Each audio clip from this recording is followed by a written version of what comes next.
Welcome back, folks, for a new episode of Leaked. And today we'll cover Kreslavsky's KV-4. So this is going to be a premium tier 8 Russian heavy tank. Yeah, we have a lot of premium Russian heavy tanks, like 12 of them, or 13. I lost count, but you can make a whole tech tree out of them. And then some, so Russian bias. But a lot of people complain that Sam, your leak videos are getting a little bit too long. So 20 minutes for a single vehicle. Yeah, it's a little bit long, so let's try to shorten it down to 10 minutes, 15 at the max, I hope, but I'll probably make a few mistakes or slur my words because I talk too fast, I guess, but tolerate or leave a comment below, but here we go. So the KV-4 project, the Object 224, was a collection of designs of a super heavy breakthrough tank by the Russians to defeat any German-built vehicles.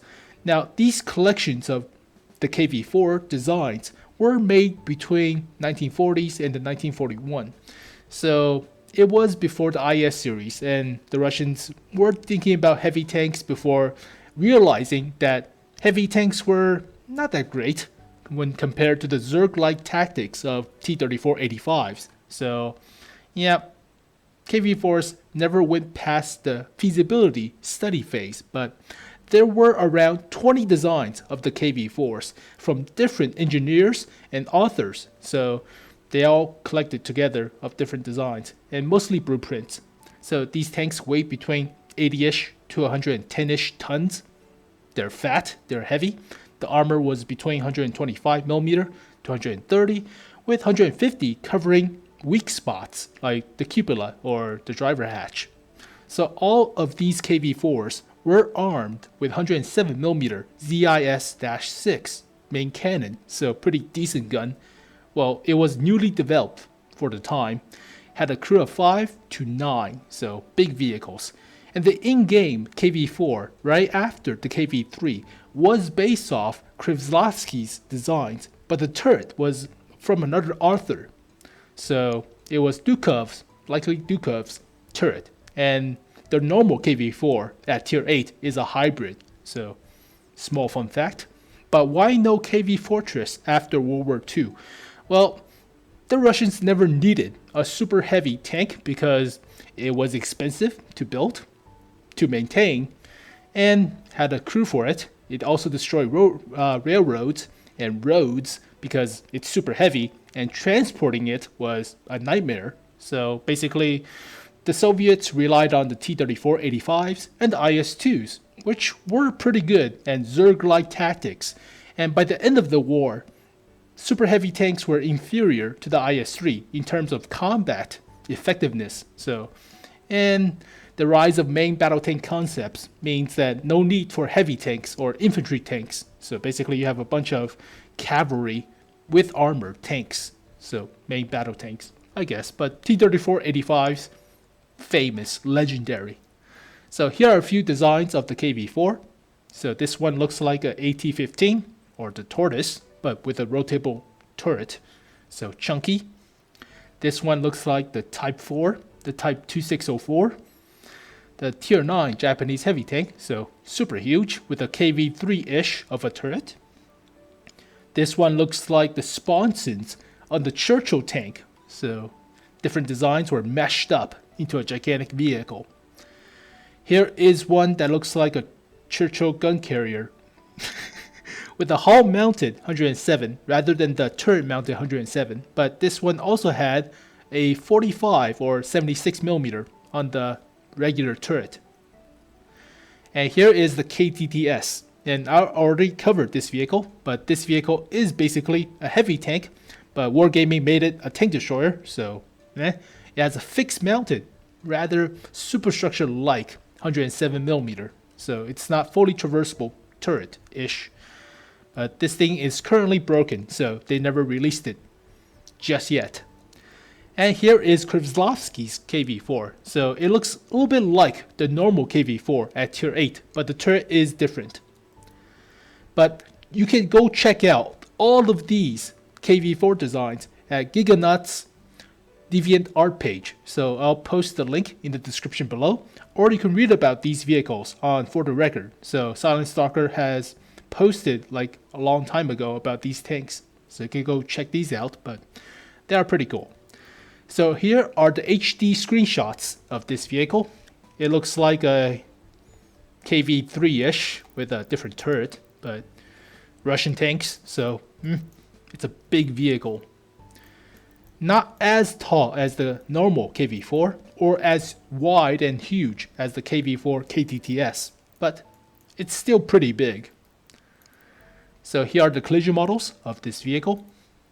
As you can see, the turret front is decent, 180mm with 230mm mantlet. The frontal plate is 140mm and the lower plate is 180mm. Side armor is 125 and side of the turret is 160. So it is pretty well armored for a heavy tank. It's not as crazy as the normal KV-4 because the normal KV-4 has 150mm of side armor, and the armor at the front is a little bit better on the turret for the normal KV-4. So 180-ish, but I think the mantlet is a little bit thicker. It's about the same. So it does have a cupola weak spot, 160 though. It's rounded at the top, so it's like a flipperoo of the normal KV-4, but side armor is not as good on the hull, but better side of the turret. So trade-off. Alright. But this vehicle is technically not as broken as the KV-4 KTTS because the KTTS has 250mm of turret armor with 250mm mantlet that has armor underneath, whereas this vehicle does not have armor underneath the 230mm mantlet. So this thing has a lot more armor. Yeah, the frontal plate is 200mm, whereas this one is 140. So, and the lower plate is about the same. Side armor is the same, but it has a rear-mounted superstructure, so the gun is placed a little bit backwards. And side scraping with the KV-4 KTTS is a lot more effective than this vehicle. So that's why the KTTS is not released yet. So this is alright, but let's take a look at the other stats of this tank. So it's a premium tier 8 Russian heavy tank, crew of 6 with 2 loaders, 1 radio operator, 1 driver, 1 gunner, 1 commander. Normal matchmaking will cost you around 12,000 gold. So it's a tier 8 premium heavy. It will cost you a pretty penny. Has 1500 health, which is below average. Engine power is 1200. So that's quite a lot for a 92.6 tons of metal. So the horsepower per ton ratio is 12.96, which is not bad for a large, heavy vehicle. And the top speed is 40 kilometers per hour, so that's quite fast, and you could go ramming if you're driving on city streets. The hull traverse is slow, below average, 20 degrees per second. Turret traverse is 24 degrees per second, and terrain resistance is below average across the board. So this tank will get bogged down and try to stick to city roads or concrete or gravel.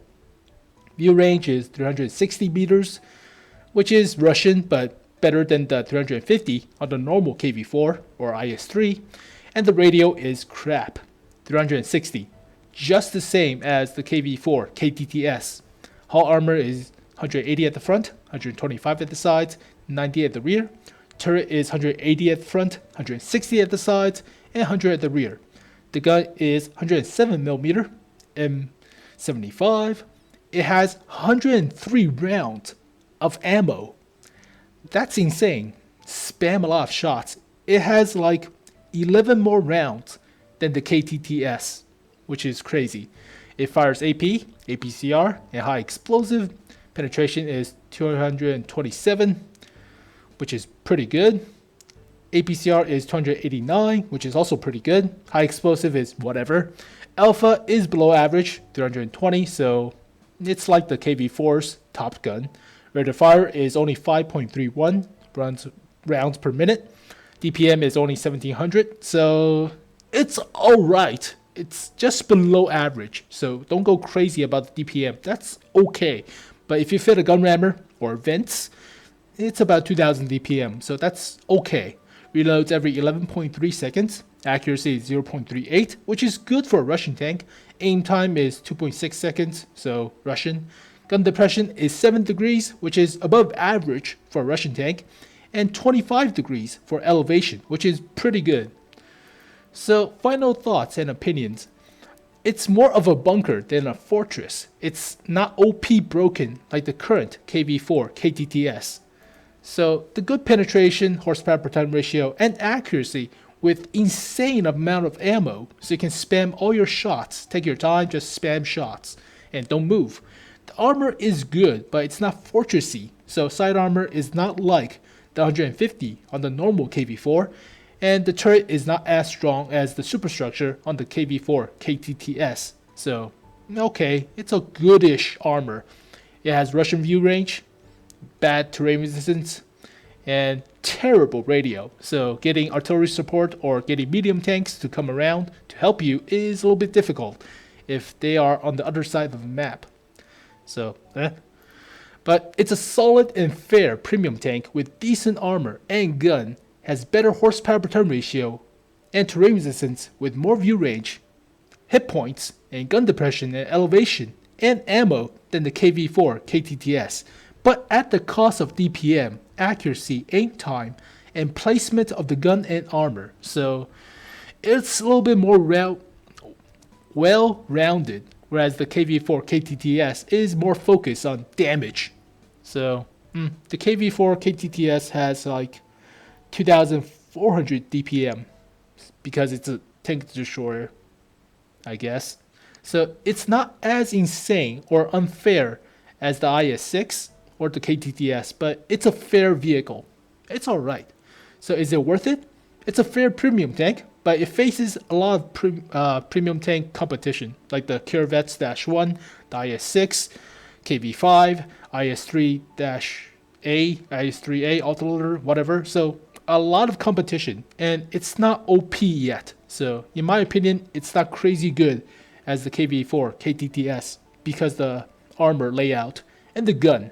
So the performance is fair. It's very fair, but you have to choose between this vehicle or any other Russian tank. This vehicle sounds like a Russian, but yeah, it's okay. Slightly impressed, but hopefully I made it into the 10 minutes mark, but that was pretty quick.